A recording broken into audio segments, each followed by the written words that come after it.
Nous revoici dans Cinema 4D et nous allons commencer à travailler.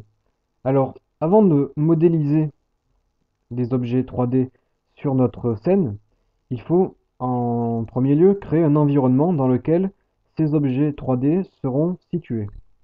On va entre autres s'occuper de l'éclairage de la scène afin que nos objets soient visibles et toute cette configuration qu'on va faire ici devra être faite pour chacune de vos nouvelles scènes puisque on ne peut pas laisser flotter des objets dans le vide. Lorsqu'on fait un rendu, par exemple, on a du noir partout et il faut bien quelque chose autour de notre objet afin d'avoir une image complète.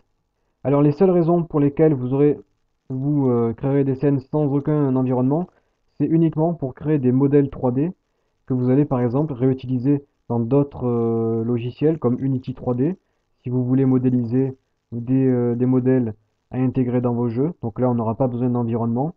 Mais pour nos scènes, donc nos scènes 3D, on doit créer cet environnement. Alors je vais créer un cube pour l'exemple.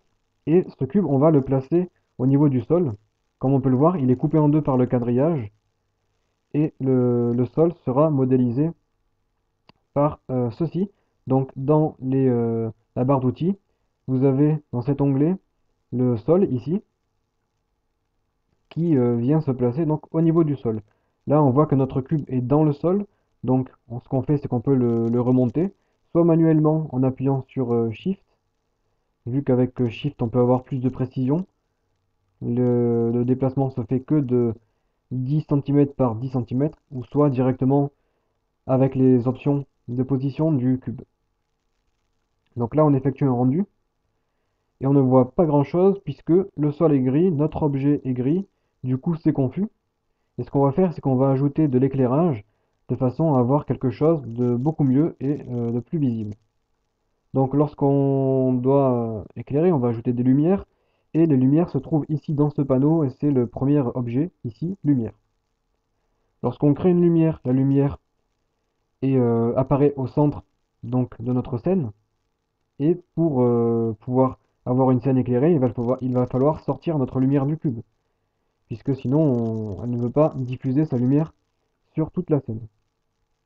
Alors ce qu'on fait, c'est qu'on place cette lumière en face de notre objet. On peut la surélever un peu pour créer une sorte de soleil qui éclaire cette scène. Et pour éviter d'avoir une zone trop sombre à l'arrière, puisque la lumière éclaire dans un unique sens, donc pour éviter d'avoir cette zone sombre, on va créer une seconde lumière que l'on va placer à l'opposé donc de la première. Et la différence entre ces deux lumières, c'est qu'on va avoir une vraie lumière, donc celle-ci, et la seconde lumière sera juste là pour éclairer les zones, les zones à l'arrière de nos objets. Donc l'intensité de la seconde lumière doit être plus faible, donc au moins de moitié, puisque lorsqu'un objet est éclairé donc dans un sens, l'arrière de l'objet est forcément beaucoup moins éclairé que là où il reçoit la lumière. Donc notre cube reçoit la lumière à partir de là, donc sur cette face. Donc à l'arrière, il doit être moins éclairé. Mais avec la seconde lumière, on n'a plus cette zone toute noire. Donc l'intensité de la première lumière, on peut la baisser un petit peu aussi, alors très légèrement. Et on va maintenant effectuer un petit rendu pour voir ce que ça donne. Et visuellement, on a notre cube qui est un peu plus visible puisque on a cet éclairage de la scène. Donc on voit aussi que le sol est éclairé jusqu'à un certain moment où la lumière n'a plus aucun effet sur le sol.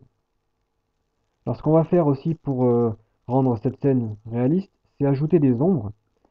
Et la seule lumière qui doit provoquer les ombres, c'est la lumière principale, donc celle-ci.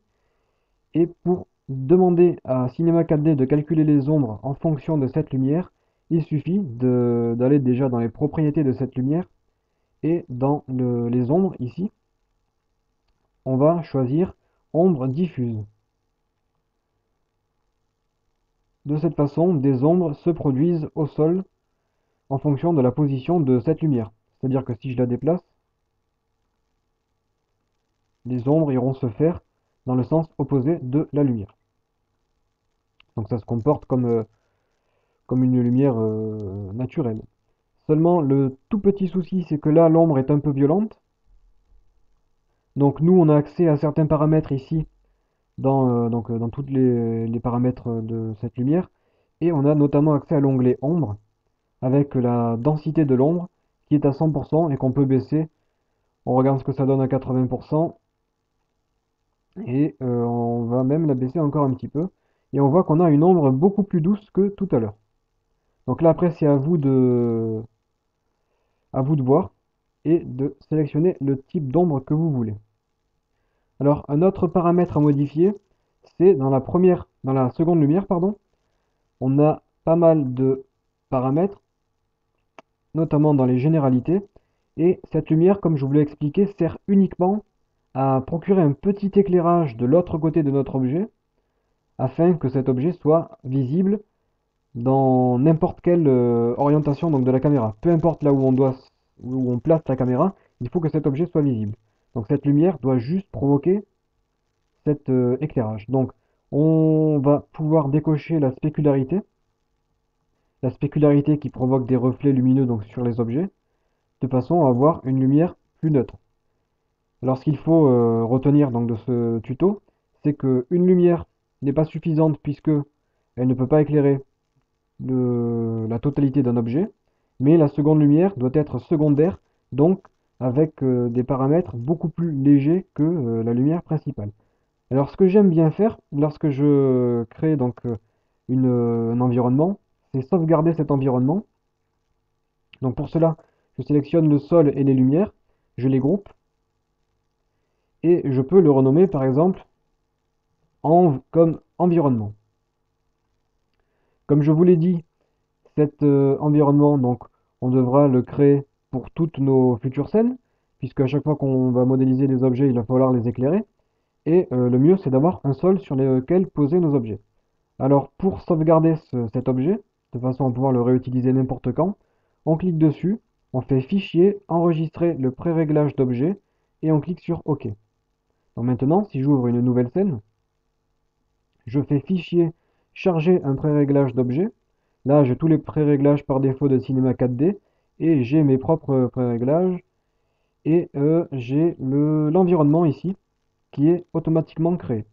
Donc maintenant, si je crée un cube dans cette nouvelle scène, on voit que tout est déjà prêt.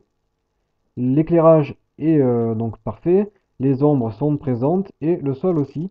Et du coup, je pourrais commencer à modéliser directement cette, euh, donc, cette scène sans me soucier de l'environnement qui est déjà prêt. Donc ce que je vais faire, c'est que je vais enregistrer mon travail et je l'enregistre donc dans étape 1. Étape 1 qui est notre environnement. Maintenant, vous pourrez retrouver cet environnement donc dans les dossiers que vous téléchargerez sur le site et vous pourrez avoir la même scène que moi. On se retrouve tout de suite donc dans notre prochaine vidéo.